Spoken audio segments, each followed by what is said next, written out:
in the hope that anybody can see me out there, we've all got our coronavirus leaflet. And let me just get confirmation that we're all being looked at here. Yep, I'm live.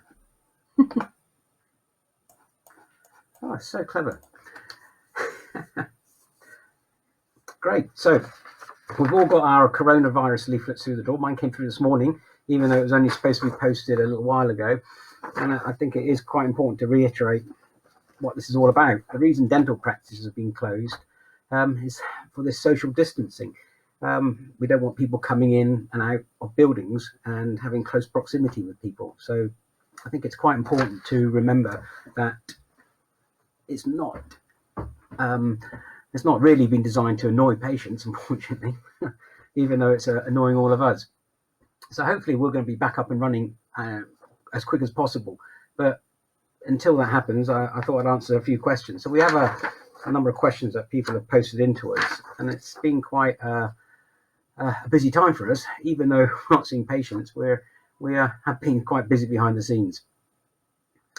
So first question I got allocated this morning was, is the practice closed? Well, we're not closed. We are open, but we're just not physically at the practice, so you can't see us face to face. The thing that's a bit difficult doing dentistry is we're not seeing people face to face. So I quite I find it as frustrating as the patients are finding it. But we are still here. So when people call the practice and leave an emergency question, we'll get back to them, and we have been doing that. So hopefully we'll be managing that quite well. If you have any questions, just contact the practice. Just drop an email at contact@birchfieldpractice.co.uk, or just telephone the practice 01425 615 080, and we normally will get back to you pretty quickly with some kind of response. But what we can't do is make appointments with people because we don't know when we're going to be back up and running. So try not to call the practice to reschedule appointments. So we've really stopped all appointments up for the next 2 weeks, really. So from this point until the sort of the middle of April, if you have an appointment, it's not there now. Hopefully we've contacted most of you to reschedule. We don't know how long this is going to go on, but hopefully not too much longer. So the practice isn't closed. We are here answering messages. And if you want to have a chat, or you're having a lot of confusion over anything, it doesn't even have to be dental. Just call the practice and we'll get back to you, or even drop us an email and we'll try and get back to you. Can we deal with people who aren't our patients? Well, we're more than happy to help people, but most of the patients of the practice have been patients of the practice for a long time, and we generally have an extensive notes, and we can access all their x-rays, and we have a great way to communicate with those type of people because we know what their problems are likely to be. So it makes it difficult to help other people, but it doesn't mean we won't have a go. They are going to be opening up some access centres. We haven't to date we haven't really heard of any being opened up in the Hampshire area. So there's possibly talk of something opening up in the Winchester area reasonably soon. But these people can only see about 4 patients a day. So it's not it's really for extreme emergencies. What are we doing with ourselves when we're not seeing patients? Well, I've completed a heck of a lot of what's called CPD, postgraduate qualifications, and I'm updating all my appraisals. So I'm keeping a top of a lot of things. So we've brought on some more digital technology. So we're getting to grips with that, and we're starting to get into 3D printing. So it's quite fascinating what you can actually get up to when you're not actually in the surgery. I'm learning a lot of new technology. We've been told that all dental practices have been issued with PPE, protective personal equipment. That was put out in one of the minister's briefings. That's not the case. No dental practice has been issued, whether they're government-related, NHS, private, have been issued with any PPE equipment. In fact, we've had a emails daily from the NHS asking if we can provide them with our PP equipment. We have now allocated all our PP equipment, so we don't have anything in the practice at the moment. So that does make it a bit tricky when we're going to be up and running, but hopefully by then we'll be able to order some equipment. But yes, it has all been allocated now, unfortunately. What else have we been getting answered? Can we book appointments? Well, you will be able to book appointments, but what we'll do is we'll notify the patients on the website or the social media feeds when we're up and running. And it's best probably to defer your appointments then until we know a definite date we can get back in the driving seat. Hopefully this social distancing will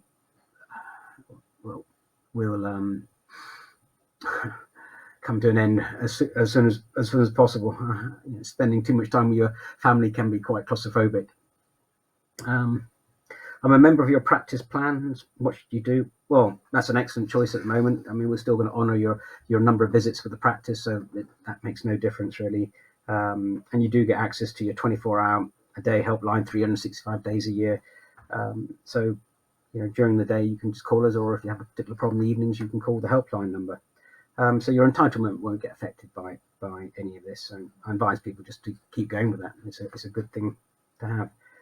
I'm running low on oral hygiene products. What can I do? Well, the easiest thing is to buy them online. I mean, Amazon, or if you get them from your supermarket, go and get them there. I mean, if you get desperate trying to source these funny TP brushes, then contact the practice. I mean, we can help out with various things. I mean, we've got whole caseloads of these things, you can imagine. But the TP brushes, I do encourage people to keep their oral hygiene going. And if you're having problems with Durafat toothpaste, just call the practice. We can help you out. I know you can't buy that in the Tesco's, but you can just use your normal toothpaste until we get the practice up and running again. But if you have desperate problems sourcing any of this, just give the practice a call. I'm sure we can help out.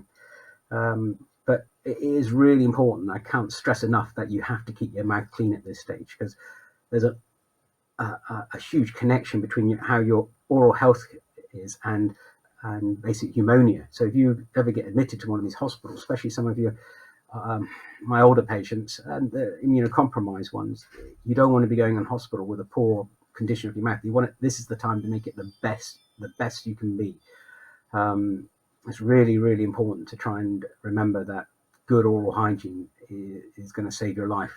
50% of the people who get ventilated, if they've got poor oral hygiene, it can develop into pneumonia. So then you've got to think, where does that bacteria come from? And if they're intubating you through your mouth, you can work out where it comes from. So a direct connection between how good your mouth is and your survivability if you ever get intubated. This is a stressful time for everybody, so I don't like people to be grinding their teeth too much. So if you're out there tense, just try and relax it. Go out for a walk, get some sunshine on you, just do some yoga. There's a lot of online yoga classes now. Anything to relax you, but don't be grinding your teeth. Just listen to yourself. When you start finding your muscles getting achy, your jaw aching, your neck getting stiff, that's pretty much a sign of you being clenching and grinding. So just do that little tip I always give people, which is blow some air through your lips and try and relax everything. Just try and get the tension out of your body. So if you're getting a lot of headaches or jaw tensions or clicky jaw joints, just try those tricks.